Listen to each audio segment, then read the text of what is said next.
15장 1절로 8절을 같이 보겠습니다. 느밧의 아들 여로보암 왕 18째 해에 아비암이 유다 왕이 되고 예루살렘에서 3년 동안 다스리니라. 그의 어머니 이름은 마아가요 아비살롬의 딸이더라.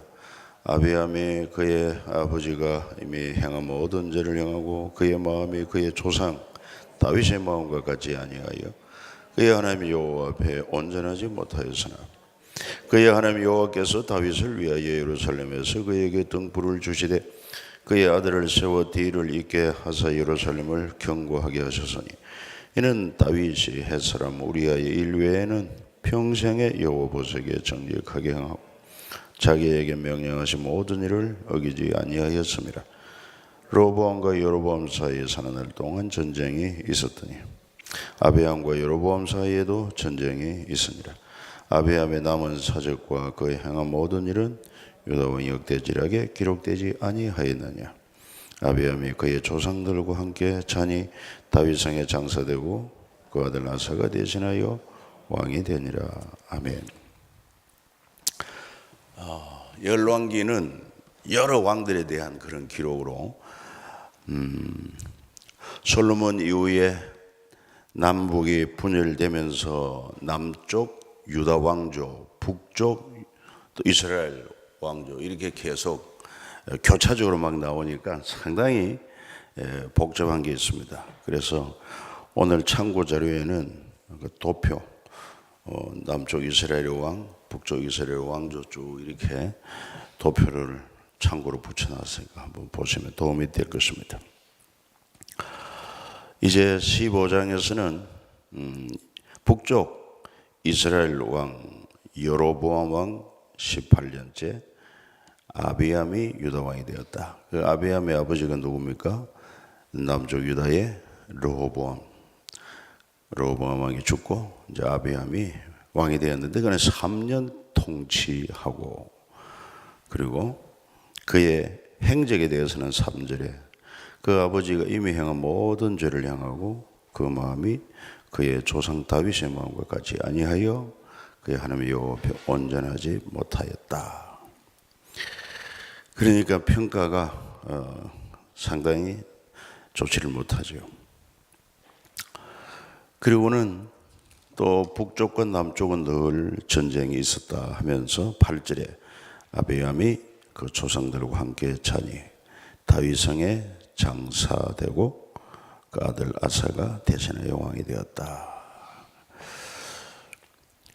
그리고는 이제 9절부터 이 아비암의 아들 아사가 왕이 되어서 10절에 보면은 41년 동안 통치를 합니다. 상당히 오랫동안 제위 기간이죠. 그런데 그 어머니 이름이 누구냐? 마아가 아비살롬의 딸이더라. 그래서 이제 우리가 성경 읽다 보면 조금 이렇게 이제 족보에 어려움이 있어요. 예를 들어서 아사의 아버지 누굽니까? 아사 왕의 아버지 아비암. 아비암의 어머니 이름이나 아사 왕의 어머니 이름이 똑같아요. 15장 1절에 그 아비암의 모친 이름, 어머니 이름은 마아가요. 아비살롬의 딸이더라고 그랬죠. 그 10절에도 이 이제 아비암의 아들 아사가 왕이 됐는데 그 어머니 이름은 또 역시 마아가 아비살롬의 딸이 똑같이 나온단 말이에요. 여기서 이제 뭐 학자들은 여러 가지로 이야기를 하는데 사실은 아사 왕이 3년 통치하고 일찍 죽으니까 그래서 그 아들 아사가 왕이 되긴 되었습니다만은 어리니까 그 어머니 그러니까 할머니가 되죠. 따지고 보면은 그 할머니 마아가가 태우로서 섭정을 했다 이렇게 보는 견해가 상당히 옳습니다. 그리고 어머니라는 그 히브리 원어의 뭘 한번 찾아보니까 혈통적으로 자식을 낳은 엄마도 되지만 그 촌수가 먼 그런 혈통 관계를 나타낼 때도 엠이라는 말을 쓰긴 합니다. 뭐 열조의 어머니다. 그러니까 이제 하와 이런 경우 역시 그 이름이 애함으로 이렇게 이제 쓰이고 있는 것을 알 수 있습니다. 그런데 아사는 11절에 그 조상 다윗 같이 여호와 보시기에 정직하게 행하고 남색하는 자를 그 땅에 쫓아내고 조상들이 지금 모든 우상을 없애고 13절에 그 어머니 마아가가 혐오스러운 아세라상을 만들었으므로 태우의 위를 피하고 그 우상을 지극히 들어온 시내가에 불살랐다. 이렇게 아주 신앙 개혁을 일으켜서 하나님을 기쁘시게 한 것이 나옵니다. 그리고 또 여기 그 어머니 마아가가 아세라 우상을 만들었기 때문에 태우의 위를 폐하여 버렸다. 이 대단한 일이 아닐 수가 없어요.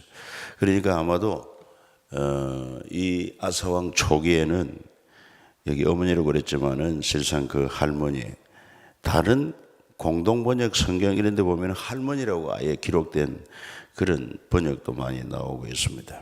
그러니까 태우고 굉장한 막강한 권력을 가지고 섭정을 하니까 어렸을 때는 그랬습니다만은 이제 이 아사가 나이가 들어가면서 그 할머니 태우의 어떤 세력을 끊기 위해서라도 그렇게 이렇게 참 우상을 만든 것을 아주 과감하게 책임을 물어가지고 태우의 위를 패했다 이렇게도 보는 것입니다.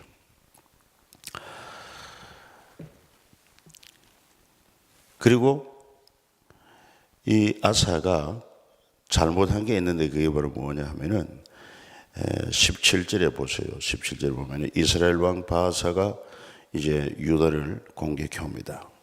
라마를 건축하여 사람을 유다 왕 아사와 왕래하지 못하게 하려 합니다. 그러니까 북쪽 이스라엘을 세운 여로보암도 그랬죠.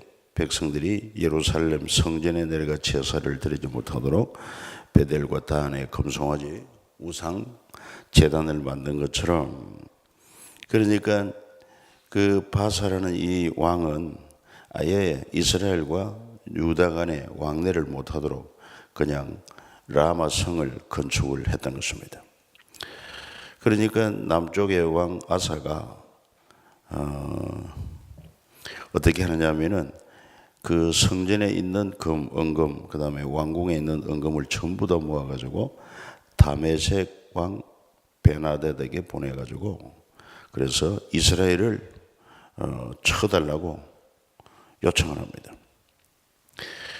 그래가지고 이 아람 왕 베나닷이 북쪽 이스라엘을 공격을 하니까 그 바사가 라마성 건축하는 일을 중단하고 퇴각을 하죠. 그래도 22절에 보면은 아사 왕이 온 유다의 명령을 내려서 한 사람도 모면하지 못하게 하여 바하사가 라마를 건축하던 돌과 제목을 가져오고 그것으로 베냐민의 게바와 미스바를 건축하였더라. 이렇게 기록되어 있습니다. 그리고는 아사가 늙음하게 23절에 보면 늙음하게 발에 병에 들었더라고 그랬는데 그때 역시 하나님을 의지하지 아니하고 그는 하나님의 선지자의 말을 좀 듣지 않고 고집을 부려서 이런 병도 들게 된 것이 나옵니다. 그래서 초반에는 참 아사가 잘생겼어요. 그러나 말년에 가서 그도 교만해가지고 사실은 하나님을 멀리했던 것을 알 수 있습니다. 그리고는 그 아들이 이제 여호사밧이 왕이 되는 것이 나오고, 그 다음에 25절에 보면 이제 북쪽 이스라엘의 역사가 나옵니다. 첫째 이스라엘의 왕이 누굽니까? 여로보암이죠. 그 아들 나답이 이제 이스라엘 왕이 됩니다만은 26절에 보면은 그 나답이 여호와 보시기에 악을 행하되 그 아버지의 길로 행하여 그가 이스라엘에게 범하게 한 죄 중에 행한지라. 그래서 이런 나답의 악행에 바사라는 자가 일어나가지고 왕을 모반하여 죽입니다. 그래서 나답을 죽이고 그가 왕위를 찬탈하게 되는 거죠. 그리고 이제 28절에 보면은 바사가 나답을 죽이 대신에 왕이 되고 왕이 될 때 여로보암의 온 집을 쳐서 생명 있는 자를 한 사람도 남기지 않고 다 멸하였는데 여호와께서 그의 종 실로 사람 아이엘을 통하여 하신 말씀과 같이 되었다. 그러니까 여로보암이 어떤 죄를 지었다고 그랬어요. 여로보암이 우상제단, 예를 들어 금송아지로 베델과 단에다가 우상제단을 세우고, 이게 바로 우리 애굽에서 우리를 이끌어낸 신이다. 그러니까 굳이 예루살렘의 성전에 가서 제사할 필요가 없다고 했습니다. 그리고 제사장은 어떻게 했어요? 평민 중에 누구나 원하는 사람을 임의로 그렇게 제사장을 세웠지요. 그리고는 절기도 초막절 같은 절기를 7일 1일 지키는데, 그는 7월 15일 8월 15일 날짜를 이렇게 비슷하게 해가지고 나름대로 이스라엘 백성이 하나님을 섬기게 하는데 완전히 짝퉁 종교로 만들어버리고 말았단 말이에요. 그래서 하나님께서 그를 심판하기도 했는데, 바로 네 집에 남자가 씨를 없애하고 네 집을 말갛게 내가 처치하리라. 그 예언한 그대로 그 아들 나답 때 바하사의 반란으로 말미암아 완전히 그 집이 멸망하고 맙니다. 그러니까 뭐 왕이 된들 뭐 하겠습니까? 아주 부끄럽고 또 참 망한 집안이 되고 만 것을 볼 수가 있어요. 하나님을 떠나면 그렇게 됩니다. 하나님을 떠나면은 비참하게 된다. 우리가 기억해야 될 귀한 교훈이 아닐 수가 없어요. 그래서 그 사실을 30절에 이는 여로보암이 범죄하고 또 이스라엘에게 범죄하게 한 죄로 말미암음이며 또 그가 이스라엘 하나님 여호와를 노엽게 한 일 때문이었더라. 여러분, 하나님을 노엽게 하지 말고 하나님을 기쁘시게 하는 삶이 되시기를 축복합니다. 그리고는 이제 33절에 가서 보세요. 유다왕 아사왕 셋째 해에 아이 아들 바하사가 디르사에서 모든 이스라엘 왕이 되어서 24년 동안 다스립니다. 그러니까 이제 바하사가 24년 동안 통치를 하죠. 그런데 그도 역시 악을 행합니다. 이 34절에 보니까 바하사가 여호보세에게 악을 행하되 여로보암의 길로 행하여 그가 이스라엘에게 범죄한 그 죄 중에 행하였더라. 그러니까 아주 하나님께서 기뻐하시는 그런 통치자는 다윗의 길로 정직하게 행하였더라. 하나님 보시기에 정직하게 행하여 다윗의 길로 따랐더라. 아주 모델입니다. 다윗이 선한 왕의, 하나님이 기뻐하는 자의 모델이 다윗이다. 그런가 하면은 하나님 보시기에 악하고 그 다음에 또 범죄한 모델이 누구냐면 바로 북쪽 이스라엘 왕 여로보암입니다. 여로보암. 그러니까 다윗과 여로보암은 극과 극이다. 다윗의 길은 하나님이 기뻐하시지만 여로보암의 길은 하나님이 미워하시고 심판하신다. 그러니까 북쪽 이스라엘은 모두가 다 첫왕 여로보암부터 시작해서 19대 왕 모두가 다 하나님 보시기에 악을 행하는 왕들이었다 하는 것을 기억하면 좋겠습니다. 그리고 이제 16장에 가서 보면은, 그래서 이때 하나님께서 하나님의 아들 예후라는 사람을 통해서 바하사를 책망합니다. 자, 2절을 한번 2절부터 4절을 읽어보겠어요.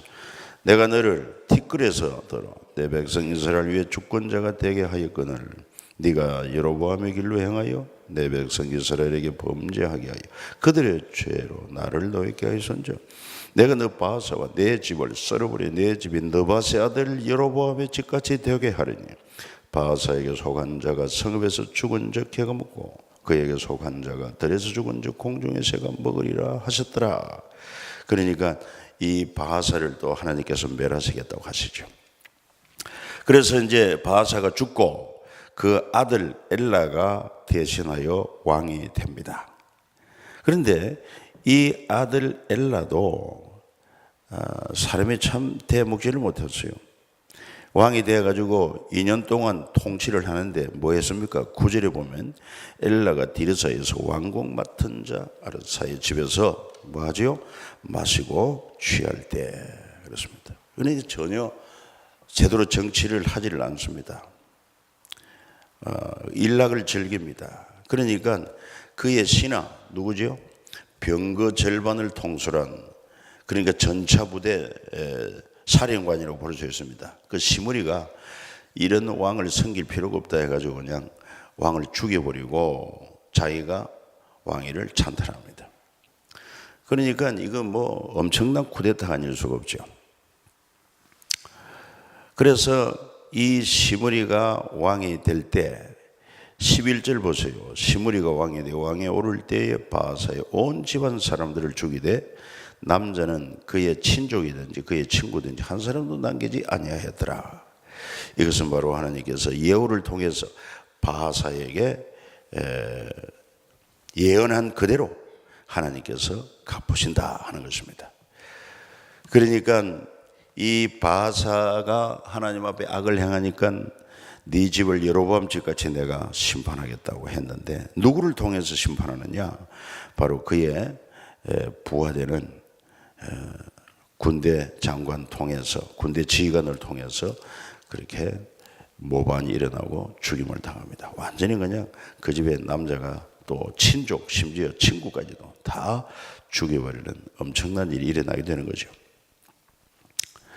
그래서 15절에 보면은 이렇게 이제 시므리라는 군 지휘관이 반란을 일으켜서 왕이 되긴 됐지만 그가 왕이 된 지 7일 만에 어떤 일이 일어나느냐. 16절에 보세요. 진중 백성들이 시므리가 모반하여 왕을 죽였다는 말을 들으니라. 그날에 이스라엘 무리가 진에서 군대 지휘관 오므리를 이스라엘 왕으로 삼았다. 그러니까 이 시므리가 그 병거를 지휘하는 그런 사령관, 지금부터 전차부대, 뭐 기갑부대 이런 분야의 사령관이었다고 하면은 오므리라는 자는 아마 이 보병부대의 그런 지휘관, 사령관으로 볼 수 있습니다. 그러니까 아니 시므리 이놈이 왕을 배반하고 지가 왕이 돼 이래가지고 이 오므리가 또 역시 군사를 동원해가지고 시므리를 축출합니다. 그러니까 7일 동안에 7일 왕 노릇한 자가 누구냐 하면은 시므리가 되는 것입니다. 그래서 오므리가 이 시므리를 공격했을 때 18절에 봅니다. 시므리가 성읍이 함락됨을 보고 왕궁 요새에 들어가서 왕궁에 불을 지르고 그 가운데 죽었으니 19절 이는 그가 여호와 보시기에 악을 행하여 범죄하였기 때문이니라. 그가 여로보암의 길로 행하여 그가 이스라엘에게 죄를 범하게 한 그 죄 중에 행하였더라. 아멘. 자, 이렇게 이제 남북 이스라엘 왕들이 교차로 나오면서 그들이 하나님 보시기에 어땠더냐, 이게 핵심인 것입니다. 그래서 중요한 것은 왕이 되는 것도 좋은 일이지만 하나님 앞에 악을 행하면은 그건 바로 저주가 된다 하는 것을 우리에게서 배울 수가 있고, 역시 생사화복, 인간의 생사화복, 나라의 흥망성쇠는 하나님께 있음을 우리가 잊지 말고, 특별히 하나님을 참으로 사랑하고 경외하는 우리 삼일교회 성도 여러분 되시기를 주 예수 이름으로 축복합니다. 은혜로우신 주 우리 하나님을 사랑합니다. 찬양합니다. 이 열왕기서는 이스라엘의 하나님 남북 이스라엘의 역사가 기록되어 있습니다. 그러나 그때 하나님께서 직접적으로 통치하는 상황에서 하나님이 어떻게 통치하시는가, 어떤 길을 기뻐하시고 어떤 길을 미워하시는가, 이 사실을 분명히 보여줍니다. 하나님과의 관계에서 참으로 바른 관계를 맺을 때 개인이 잘 되고 나라가 잘 되는 것을 분명히 말하고 있습니다. 하나님 아버지, 원하건대 오늘 우리 한 사람 한 사람이 다윗처럼 하나님을 사랑하고 말씀을 사랑하고 주님과 동행하는 삶이 되기를 원하옵고, 특히 나라의 통치자가 또 중요합니다. 우리나라 통치자 하나님 박근혜 대통령을 기억해 주시옵고, 그 마음에 참으로 나라 사랑, 백성 사랑하는 마음이 불타게 하시오며, 하나님 앞에 정직하고 또 하나님을 의지하여 하나님의 도움을 구하는 겸손한 통치자가 되게 하여 주시옵소서. 그래야 이 나라가 평안하게 하여 주옵시고, 하나님 아버지, 정말 정치권에도 여야를 초월해서 나라 먼저 백성 먼저 생각하는 그런 정치권이 되어지도록 하나님이 간섭하여 주시옵소서. 특히 또 이 6월 달에 하나님 동성애자들의 그 축제가 또 개최가 되는데 이 일에 우리가 방관할 수 없어서 하나님이 역사하시고 하나님 아버지 이런 악한 하나님 보시기에 악한 일들이 사라지게 하시옵고 이 일에도 우리 크리스찬들이 잠잠치 아니하고 함께 또 전 교회들이 모여서 하나님 반대하는 국민대회를 개최하는데 이 일 외에도 하나님이 은혜를 허락하여 주시옵소서. 오늘 이 새벽에도 주께 나와선적 주님 저들을 만나주시고 저들의 기도에 하나님 귀 기울이 응답하여 주시옵소서. 하나님 앞에 예물드린 손길 그 심령이 복되게 하시기를 원하옵고 주 예수님의 거룩한 이름으로 기도드리옵나이다. 아멘.